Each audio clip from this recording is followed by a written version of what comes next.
Praise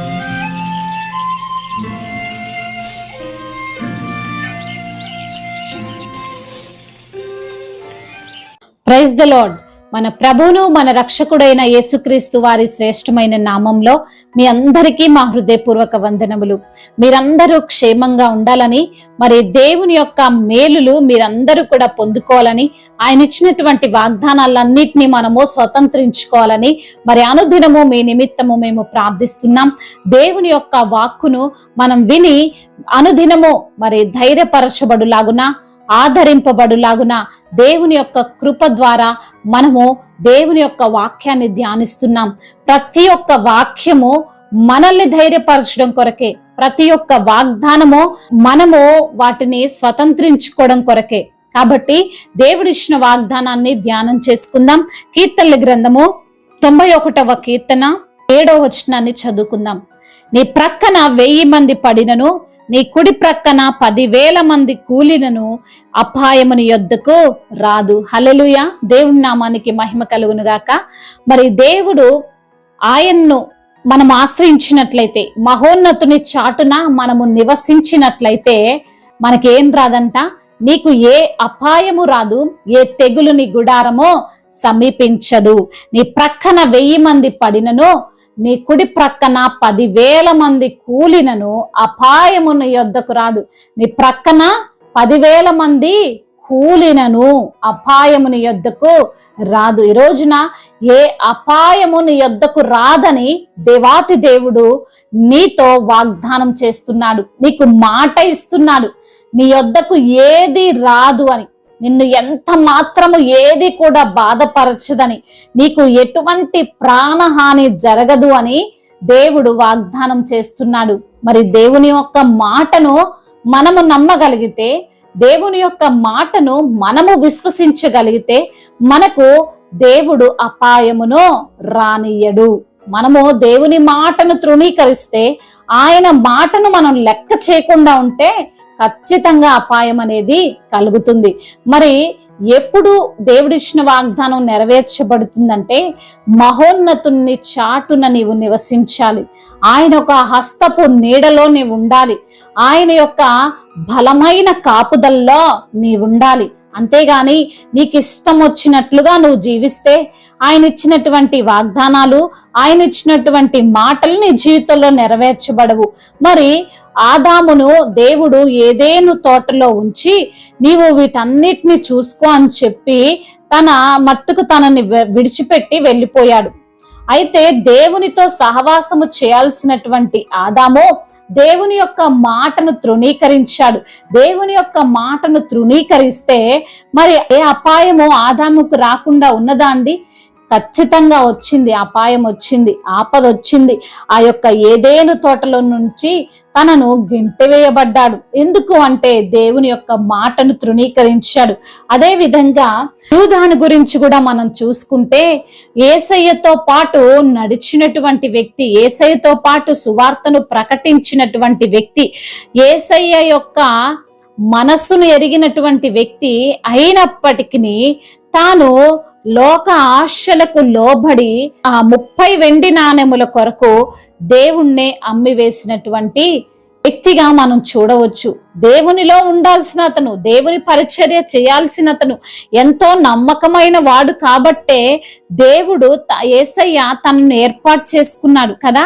మరి దేవునితో సహవాసం చేయకుండా, ఆయన పరిచర్యలో పాలిభాగస్తులు కాకుండా తను ఇష్టం వచ్చినటువంటి నిర్ణయం తీసుకొని కొద్దిసేపేమో లోకముతో పాటు, కొద్దిసేపేమో దేవునితో పాటు తాను నడిచాడు. కాబట్టి తన తలంపులన్నీ కూడా లోకానుసారంగా ఉండి తను ప్రమాదానికి గురయ్యాడు.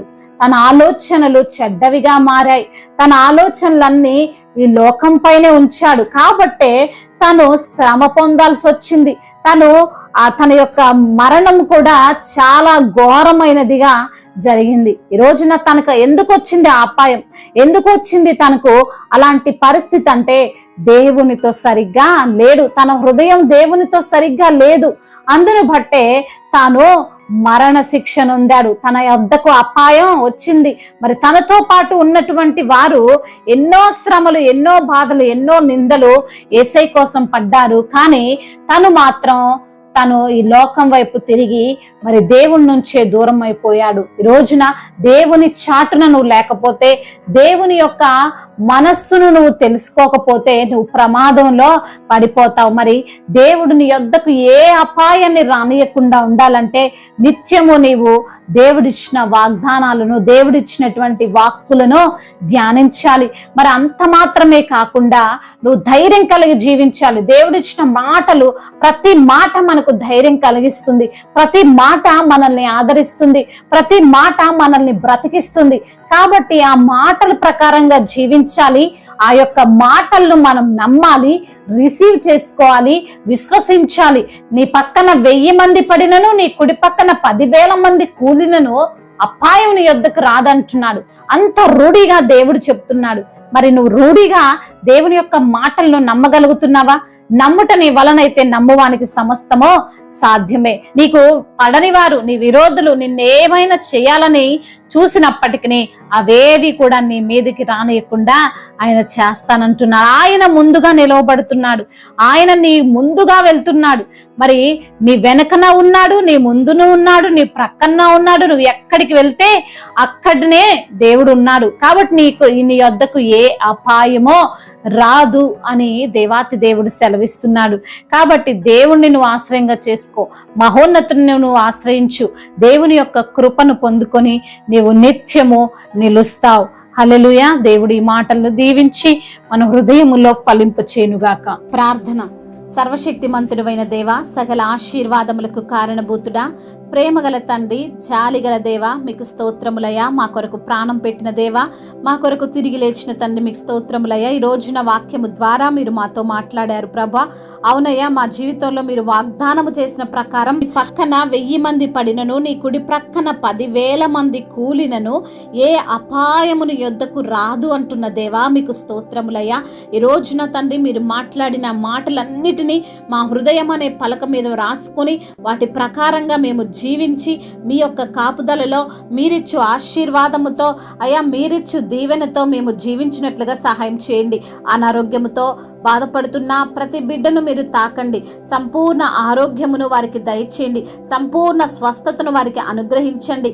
అదేవిధంగా అప్పుల ఊబిలో కూరుకుపోయిన ప్రతి బిడ్డను మీరు లేవనెత్తండి ప్రభు. ఎందరైతే బిడ్డలు మరి తండ్రి ఆర్థిక సమస్యలతో ఉన్నారో ఆ సమస్యలన్నింటినీ కొట్టివేయండి అయ్యా. కుటుంబంలో శాంతిని, సమాధానాన్ని దయచేయండి. ఏ విధంగా నా ప్రభ ఇంకా ఎటువంటి చెప్పుకోలేనటువంటి బాధతో బిడ్డలున్నా వారికి ఉన్న బాధలన్నిటిలో నుండి విడుదల దయచేయమని, వారి కన్నీటిని తుడిచి నాట్యంగా మార్చమని అయ్యా, వారి అవమానాలన్నిటిని ఆశీర్వాదకరంగా మార్చమని బ్రతిమిలాడుకుంటూ మానాథుడు, సర్వశక్తిమంతుడు, సజీవుడైన యేసుక్రీస్తు వారి నామంలో ఈ ప్రార్థనను అడిగి వేడుకొని పొందుకొని ఉన్నాము మా ప్రియ పరలోకపు తండ్రి. Amen. May God bless you all. దేవుడు మిమ్మల్ని దీవించి బలపరిచి స్థిరపరచునుగాక.